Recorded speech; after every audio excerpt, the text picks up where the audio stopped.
যারা নরসিংদীর খামারি ভাইরা আছেন, আপনারা চাইলে সুমন হোসেন ভাইয়ের কাছ থেকে নিয়মিত মাল নিতে পারেন, কারণ এই সুমন হোসেন ভাই কিন্তু মৃত্তিকা অ্যাগ্রোফিডের একজন একদম শুরুর দিকের ডিলার।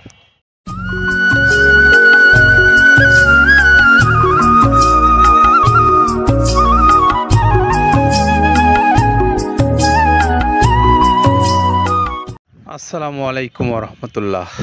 বাংলাদেশের সকল খামারি ভাইদেরকে মৃত্তিকা অ্যাগ্রোফিড মিল থেকে স্বাগত জানাচ্ছি। সেই সঙ্গে আপনাদেরকে আজকে আমরা যে গাড়িটার লোডিং দেখাবো সেটি হলো নরসিংদীর সুমন হোসেন ভাই। তিনি হলেন আমাদের মৃত্তিকা অ্যাগ্রোফিডের একজন সম্মানিত ডিলার। তো সেই ডিলার ভাইয়ের মাল যাচ্ছে আজকে, আমরা সেই লক্ষ্যেই মূলত এই মৃত্তিকা অ্যাগ্রো ফিড মিলে উপস্থিত হয়েছি। সুমন হোসেন, নরসিংদী সদর। আমরা তার মোবাইল নাম্বারটা আপনাদেরকে একটু বলে দেই, 01614827408। এটা হলো আমাদের সুমন হোসেন ভাই নরসিংদীর তার মোবাইল নাম্বার। যারা নরসিংদীর খামারি ভাইরা আছেন, আপনারা চাইলে সুমন হোসেন ভাইয়ের কাছ থেকে নিয়মিত মাল নিতে পারেন, কারণ এই সুমন হোসেন ভাই কিন্তু মৃত্তিকা অ্যাগ্রোফিডের একজন একদম শুরুর দিকের ডিলার। তিনি নিয়মিতভাবে এখান থেকে মাল নেন এবং আপনাদেরকে সেটি দিচ্ছেন তার দোকান থেকে। তো আমরা আসি এখন একটু যে মৃত্তিকা অ্যাগ্রোফিড মিলে যে খাদ্যটা প্রস্তুত হয়, সেই খাদ্যটা আপনাদের পশুর জন্য কতটুকু সহায়ক মাংস বৃদ্ধিতে অথবা দুধ উৎপাদনে, আমরা এই বিষয়গুলো নিয়ে একটু আপনাদেরকে কথা বলবো। কিন্তু তার আগে আপনাদেরকে আমরা একটু জানাবো যে এই যে খাদ্যটা প্রস্তুত করা হচ্ছে প্রায় 30টা আইটেম দিয়ে, আর এই 30টা আইটেমগুলো কি কি আছে আমরা একটু সেইটা কাদের ভাইয়ের মুখ থেকে আগে শুনবো, তারপরে আমরা একটু আপনাদের সাথে কথা বলবো এই খাদ্যের গুণগত মান নিয়ে। তো আসুন একটু কথাটা শুনে নেই। যেটা দেখুন দেখতে পাচ্ছেন, এইটা মূলত ছোলা। আমরা এখানে ছোলা ইউজ করে থাকি। আপনার ছোলার দামটা তো বর্তমানে একটু আকাশচুম্বী, তো এর মাঝখান থেকে আমাদের বাজারও নিয়ন্ত্রণ করতে হয়। আবার অনেকের মধ্যে কনফিউশন আসতে পারে 30 আইটেম দিয়ে এই বাজারে নিয়ন্ত্রণ করা কিভাবে সম্ভব। হ্যাঁ, সেটাও সম্ভব যদি আপনি পাইকারি যদি মাল আপনি গাড়ি খরিদ করতে পারেন, কেজিতে 4-5 টাকা আপনি কমে কিনতে পারবেন। সেক্ষেত্রে যদি আপনি কাস্টমারকে বা খামারিদেরকে ভালো কিছু দিতে চান, আপনি দিতে পারবেন। তো যাই হোক, আমরা যেটা দেখাচ্ছি শুরুতে, এটা হচ্ছে মূলত ছোলা। এখানে ছোলা প্রচুর পরিমাণে দেওয়া আছে, ছোলাটা। আর আপনার এখন যেটা দেখতে পাচ্ছেন দ্বিতীয় নাম্বার 1 গেল, এবার দ্বিতীয় দেওয়াতে একদম খেসারির যে আস্ত যে ভাঙাগুলো আছে একদম গ্রেড 2 যেটা, সেটা এখানে আমরা ইউজ করি। আচ্ছা, তাহলে আমরা দ্বিতীয় নাম্বার চলে গেল। তৃতীয় দেওয়া আছে বুটের ডাল বলতে কি, এখানে বিভিন্ন আপনার বেসিক এরিয়াগুলো দেখা যায় বিভিন্ন ডাউলের একটা মিশ্রণ থাকে, বিভিন্ন ডাউলের হয়তো ডাস্ট যেটাই বলবো ডাস্ট, সেগুলো হয়তো চালনা করার পরে একটা ফ্রেশ একটা জিনিস বেরোয়, সেইটাকে দেওয়া হচ্ছে। আচ্ছা। আর 4 নম্বরে যেটা আছে, এটা আপনার মূলত ভুট্টা। এখানে আমাদের প্রচুর পরিমাণে হিউজ ভুট্টা দেওয়া হয়, টোন এবং প্রিমিয়ার কোয়ালিটির যে ভুট্টা, কোনো পোকা কাটা বা কোনো দানা কাটা সেটা নাই। প্রিমিয়ার কোয়ালিটির ভুট্টাটা আমরা কিন্তু এখানে অলওয়েজ টাইম ইউজ করি, এবং টোনকে টোন এক চালানে দেখা যায় আমাদের 14 থেকে 15 টন আমাদের শুধু ভুট্টা এখানে ইউজ করি, যার কারণে খাদ্যের গুণগত মানটা এখনো বলবৎ আছে এবং অনেক ভালো আছে। জি। তো যাক, ভুট্টাটা আমরা কন্টিনিউয়াসলি ইউজ করতেছি। ভুট্টা এখানে যদি কেউ সিঙ্গেলি ভুট্টা নিতে চায়, গাড়ি ধরে নিতে পারবে, কারণ খুচরা দেওয়া ঝামেলা হয়। আমরা যখন মালগুলো কিনি, স্কেল করে টোন হিসেবে আসে, 22 টন 24 টনের গাড়ি আসে। আপনি চাইলে আমাদের কাছ থেকে ভুট্টাটাও কেউ কালেকশন করতে পারেন। জি। আর 5 নম্বরে যেটা আছে, সেটা হচ্ছে আপনার ডাবলি। ডাবলির যে ডাউল আছে, এটা কিন্তু গ্রেড 1 দেওয়া সম্ভব না। এটা দেখা যাচ্ছে যে কিছু অকশনে কিছু মাল সেল হয়, যেমন ওই পোর্টগুলোতে, বিশেষ করে হিলি বা বিভিন্ন বোমরা, সাতক্ষীরা, বিভিন্ন পোর্টে আমদানিকৃত কিছু মাল দেখা যায় পোর্টে থাকে, এগুলো আমরা ওখান থেকে কালেকশন করি। ডাবলির ডাউল। তারপরে আছে জবটাও এখন আকাশচুম্বী। এটা আসলে আমরা কোনো চালানে পাচ্ছি দিতে, কোনো চালানে দিতে পারতেছি না। এটা আমদাম, মানে এটার প্রোডাক্ট অ্যাভেলেবল পাওয়া যাচ্ছে না। যদি পাইতাম আমরা কিছু হলো এখানে শো করতাম, তবুও আবার কিছু পাইছি আমরা, সেগুলো এখানে ইউজ করছি। কিছু কিছু সময়টা নীল হয়ে যায় জবটা। জি। তো যাক, নাম্বার সাথে দিচ্ছে গম।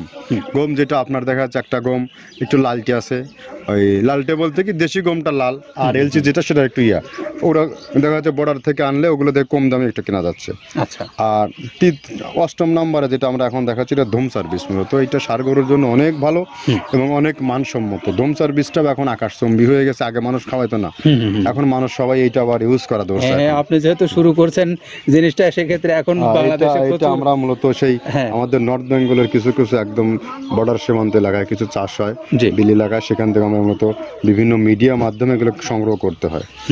আর আপনার হরটা আপনার কি, এটা পাখির খাবার, এটা তো অনেক এখন, আগে তো ওই আগাছা যেটাকে বলে সেই আগাছা, এটা মানে এটা আপনার যদি চান বিভিন্ন জায়গায় বিভিন্ন সময়ে গ্রেড 1 2 মিল করে কিনলে যা 2 গাড়ি যদি মাল কেনা যায় অনেক দিন ইউজ করা, ওদের বেশি ইউজ করা কঠিন হয়ে যায়, ব্যালেন্স ঠিক করা যায় না।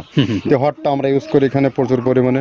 মুগের ডাউল, এবার এখন নাম্বার 11তে আছে মুগের ডাউল। মুগের ডাউলটা এখানে আমরা যথেষ্ট পরিমাণে ইউজ করতে পারি, এটা আপনার রিজেকশন কিছু ডাউল পাওয়া যায়, সেটা আমরা ইউজ করে থাকি। আবার আপনার মিক্সড ডাল, বিভিন্ন যেমন মুগ, মাসকলাই, মসুর, আদার্স দিয়ে আমরা সবগুলোর সমন্বয় দেখা যাচ্ছে ওই যে চালনা থেকে এগুলো যদি যারা এগুলো সংগ্রহ করে, ফরিয়াদার এগুলো সংগ্রহ করতে হয় বেসিক নগরী থেকে, এগুলো মূলত যে এলাকায় ডাউলের মিল সেখানেই সংগ্রহ করা হয়। তারপরে নাম্বার 13তে আছে আপনার হচ্ছে, এটা হচ্ছে নারিকেলের খোল, প্যারাশুট নারিকেলের খোল, এগুলো আমরা মিল থেকে আপনার ডিও কিনি, ডিও থেকে সেই মালগুলো এখানে আসে। নারিকেলের খোলটা এখানে প্রচুর পরিমাণে ইউজ করা হয়, এটা দুধের গরুর জন্য অনেক পুষ্টিগত গুণসম্মত এবং ফ্যাটানিংয়ের জন্য ভালো, বকনা গরুর জন্যও ভালো এগুলো। তো আপনার এটা আপনার কিন্তু দুধের গরুতে অনেক ফ্যাট তৈরি হয়, এটা যে গরুর দুধগুলো পাতলা এটা কিন্তু ফ্যাটে বৃদ্ধি হয়, এটা চাইলে আপনারা খামারে এক্সট্রাভাবে গাড়ি ধরে নিতে পারবেন। খুচরা তো ওগুলো সমস্যা না, খুচরা কুরিয়ারে যাওয়া ঝামেলা হয়, গাড়ি ধরে আপনি নিতে পারবেন। তো যাক, এভাবে নারিকেলের খোল দেওয়া আছে। নেক্সটে দিচ্ছি বাদামের খোলটা। বাদামের খোলটা অনেক গুণগত মান, অনেক পুষ্টিসম্মত বাদামের খোলটা দেওয়া হচ্ছে। মটরের ভুসিটা এলসি, এটাও আমরা এখান থেকে আমদানি করছি, মটরের ভুসিটাও আমরা প্রচুর পরিমাণে ইউজ করি। তারপরে গম ভুসি আমাদের এখনও 2 গাড়ি আনলোড হচ্ছে, এসিআই মিলের, আকিজ মিলের বিভিন্ন ব্র্যান্ডের যে ভুসিগুলো সেগুলো আমরা ইউজ করে থাকি এখানে, প্রচুর পরিমাণে গম ভুসি দেওয়া হয় এখানে। আবার ডালের বেসন, এখন ডাউলের কিছু কিছু বেসন পাওয়া যায়, আগে প্রচুর পরিমাণে পাওয়া যেত, এখন এই সামনে শীতের সময় আবার স্ট্রিট ফুড বিক্রি হয় বেশি, যার কারণে স্ট্রিট ফুডে চলে যায় এটা। ওই যে বড়টা রাতে তৈরি হয়, এখন একটু সংকট হবে সামনে, একদিন খুব ভালোভাবে দিতে পারে, জানি না কত দিতে পারবে এগুলো, আবার এগুলো স্টক করে রাখাও যায় না, পোকা হয়ে যায় এগুলো। তো আমরা বেসনটাও ইউজ করে থাকি। ভুট্টার একটা হাস্ক আছে, ভুট্টার ওটাকে স্যালবো বলে, স্যালবোটা যে দেখলেন এটা ভুট্টার স্যালবো। তারপরে খেসারির ভুসিটা দিচ্ছি এখানে, খেসারির ভুসি, আর খেসারির ভুসি দিচ্ছি এখানে। আবার এর পাশাপাশি মসুরের ভুসি, যেটা এখন দেখতে পাচ্ছেন এটা মসুরের ভুসি এখানে প্রচুর পরিমাণে, এগুলো সারা বছরই কন্টিনিউয়াসলি পাওয়া যায়, কিছু কিছু সময় আপনার অন্য অন্য প্রোডাক্ট শর্ট পড়ে যায়। ট্যাঙ্কারের ভুসিটা এটা আমরা ইন্ডিয়া থেকে আমদানি করছি, এলসিটা ট্যাঙ্কারের ভুসিটা প্রচুর পরিমাণে আছে, এটা আমরা দিতে পারি অলওয়েজ টাইম। মাসকালের ভুসিটা দুধের গরুর জন্য বেস্ট, মাসকালের ভুসিটা এখানে প্রচুর পরিমাণে ব্যবহার করা হয়। তো যাক, সার্বিক দিক মিলে ধানের কোড়াটা যেটা একদম কোড়ার তো গ্রেড কয়েকটা আছে, আমরা সব থেকে যেটা মিহি যে কোড়া, যেটা নাম্বার 1, সেটাই আমরা এখানে ইউজ করে থাকি। সরিষার খোলটা পরিমাণে কম দেওয়া হয়, সরিষার খোলটা বেশি দিলে হয় কি, দেখা যাচ্ছে যে আপনার দুধের গরুতে একটু সমস্যা হয়, ষাঁড় গরুর জন্য ভালো, দুধের গরুতে একটু দুধ শুকায় যায়, যার কারণে সরিষার পরিমাণটা আমরা পরিমাণ মতো ইউজ করি। আবার এখানে সয়াবিনের ভুসি, 25 নম্বর সয়াবিনের ভুসিটা আমরা প্রচুর পরিমাণে ইউজ করতেছি। সয়াবিনের ভুসি আমরা ডিও কিনছি, সিটি মিল থেকে, ফ্রেশ মিল থেকে, বিভিন্ন মিল থেকে এগুলো কেনা হচ্ছে। আবার আস্ত ধানটা আপনার ভাঙায় দেওয়া হচ্ছে। এভাবে একের পর এক আরও 4-5টা মাল দেখছি এখানে আমদানি করা নেই। মোটামুটি এভাবে মসুরের ভুসির গ্রেড 2টা হয়, এখন আমাদের তো সমন্বয় করতে হয়, মাসকালেরও গ্রেড 2টা হয়, এভাবে দিয়ে 30টা আইটেম সমন্বয় করে একটা মিশ্রণ তৈরি করা হয়। তা আমরা এতক্ষণ শুনলাম কাদের ভাইয়ের মুখ থেকে যে তিনি বললেন কি কি উপাদান দিয়ে এই খাদ্যটা তিনি প্রস্তুত করেছেন। পাশাপাশি এখন একটু আপনাদেরকে বলতে চাই যে খাদ্যটার যে উপাদানগুলোর কথা শুনলেন আপনারা, সেই উপাদানগুলো যদি এখানে সংমিশ্রণ করা হয় তাহলে আপনার ধারণা কি যে খাদ্যটার মান কেমন হতে পারে? তা আমরা যতটুকু বিশ্বাস করি বা মনে করি, আমরা যেহেতু এই সংশ্লিষ্ট খাতের মধ্যে আছি দীর্ঘদিন যাবৎ, আমাদের একটা অভিজ্ঞতা থেকে আমরা এই খাদ্যটার বিষয়ে আপনাদেরকে বলতে পারি যে আমরা যে মানে গবাদি পশুগুলো লালন পালন করে আসছি দীর্ঘদিন যাবৎ, সেগুলোকে কিন্তু এই ধরনের খাদ্যগুলোই খাওয়াচ্ছি, এবং এই খাদ্যটা খাওয়াইয়ে আমাদের গরুগুলো কেমন মোটা তাজা হচ্ছে বা না হচ্ছে আমরা ভিডিওতে কিন্তু আপনাদেরকে প্রতিনিয়ত দেখাই।